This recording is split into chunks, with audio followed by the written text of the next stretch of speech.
Halo semuanya, jumpa lagi dalam video Kang Wawan. Di video kali ini saya mau bercerita tentang RPM ya. Kalau di video saya sebelumnya sempat saya bercerita tentang AC ya. Ke depan kalau dimungkinkan saya akan bercerita tentang bagian-bagian dari mobil ya. Kemudian apa saja fungsinya, cara bekerjanya bagaimana. Nah, kali ini saya akan bercerita tentang RPM. Ditemani rintik hujan di luaran ya, yang syahdu di sore hari.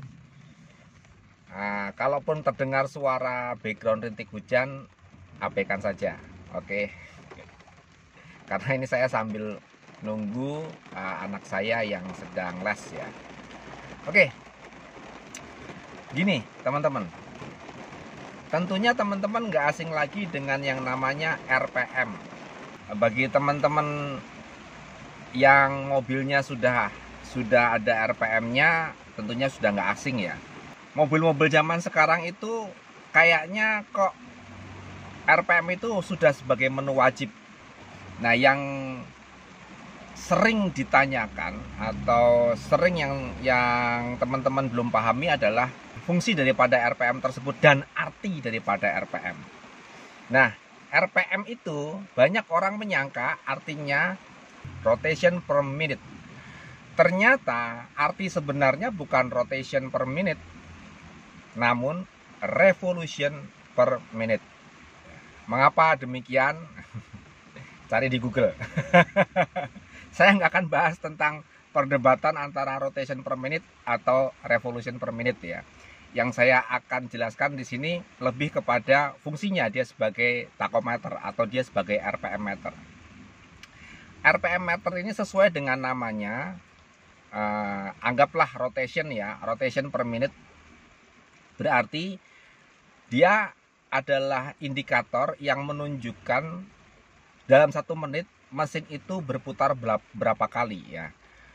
Dalam 1 menit mesin itu berputar berapa kali. Yang diukur adalah perputaran poros engkol. Artinya perputaran yang ada di bawah ya. Ini kan seker ya, seker piston ya. Dia akan menggerakkan yang namanya poros engkol yang di bawah ini, yang selanjutnya diteruskan ke gearbox ya, untuk dapat menjalankan mobil. Nah, yang dihitung itu rotation dari poros engkol. Dimana kalau RPM itu menunjukkan angka 1, itu dikalikan 1000 ya kan. Berarti 1 kali 1000 kan 1000. Berarti 1000 putaran per menit. Dalam 1 menit poros engkol itu berputar 1000 kali. Nah, ini gunanya untuk apa? Ini gunanya untuk kita dapat memantau, kita sebagai pengemudi mobil dapat memantau penggunaan BBM secara efisien. Itu yang pertama. Yang kedua, kita juga dapat memantau torsi maksimum yang ditempuh supaya kita tidak kehabisan tenaga ya, supaya mobil kita tidak kehabisan tenaga, misalnya di tanjakan atau pada saat kita mendahului mobil yang lain, kita membutuhkan torsi yang besar untuk berakselerasi. Di tiap mobil itu beda-beda teman-teman. Jadi apalagi antara diesel sama bensin ya. Mesin diesel itu rata-rata torsi maksimumnya dicapai pada putaran rendah. Biasanya antara 2000 sampai 3000-an. Berbeda dengan mesin bensin. Mesin bensin itu torsi maksimal akan dicapai pada RPM yang lebih tinggi daripada mesin diesel. Rata-rata kisaran 3000 sampai 5000. Tergantung mesinnya, tergantung merek mobilnya. Seperti mobil saya ini Wuling Convero, torsi maksimumnya dicapai pada RPM 3800 sampai kira-kira 4500-an lah. Saya nggak begitu hafal ya, tapi sekitaran itu. Biasanya mobil-mobil yang 1500 cc NA non turbo ya, itu kisaran RPM-nya di 3800 sampai 4000 sekian. Anggap aja 4000 lah ya, supaya kena semua kalau di 4000. Nah, mesin bensin 1500 cc yang torsi maksimumnya rata-rata dicapai di RPM 4000, itu artinya ketika kita mau pindah oper gigi ya, itu pastikan ada di RPM 4000 baru oper gigi. Meskipun di bawah 4000 itu oper gigi pun tidak masalah. Ya, misalkan di RPM 3000 gitu ya, oper gigi tidak masalah. Mobilnya masih kuat, masih. Namun konsumsi BBM-nya akan lebih boros. Penjelasannya begini. Ketika mobil itu kita bawa ya, misalkan kita masuk gigi 2, ingin masuk ke gigi 3. Torsi maksimum belum tercapai. Misalkan kita berada di 2500 RPM-nya, terus kita oper gigi 3. Artinya setelah kita oper, kita akan menekan pedal gas lebih dalam untuk bisa melajukan mobil ini. Sehingga torque body terbuka lebih lebar. Jika torque body terbuka lebih lebar, maka semprotan bensin akan semakin banyak. Lebih banyak, ya kan? Nah, coba kita bawa di RPM sampai dengan 4000. Jadi masuk 2, RPM sampai 4000 baru oper 3 misalkan gitu ya.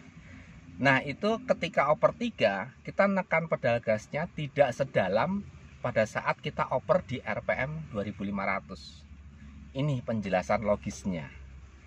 Jadi pada saat mencapai torsi maksimal di RPM 4000 baru kita oper 3.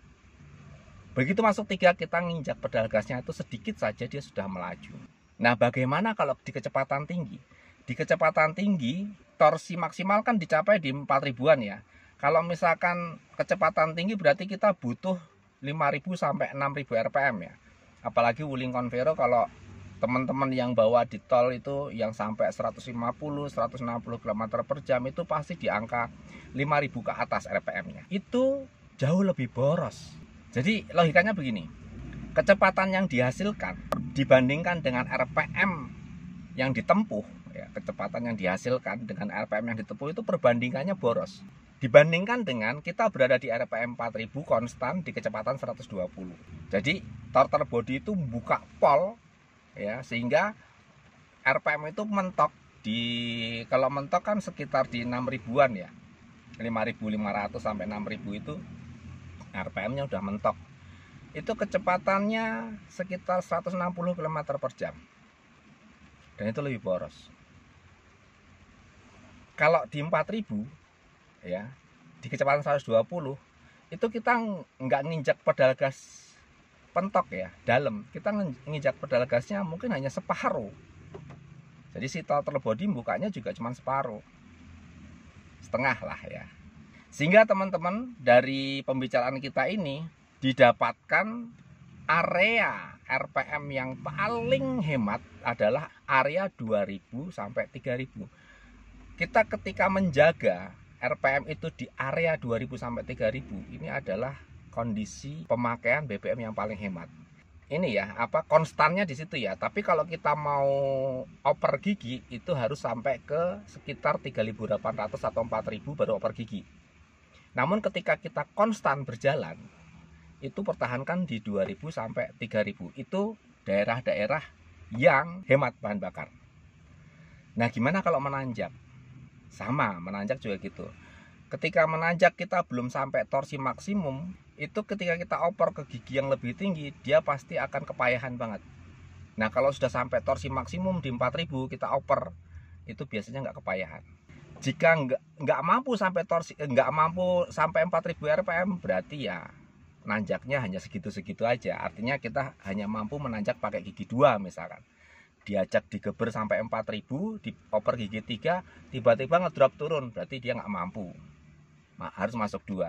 Nah, masuk 2 kita istilahnya di gasnya di mong ya, antara 2000 sampai 3000 itu RPM yang paling hemat. Gitu saja teman-teman video Kang Wawan kali ini, semoga Anda terbantu mengendarai dengan hemat ya. See you on the next video. Bye.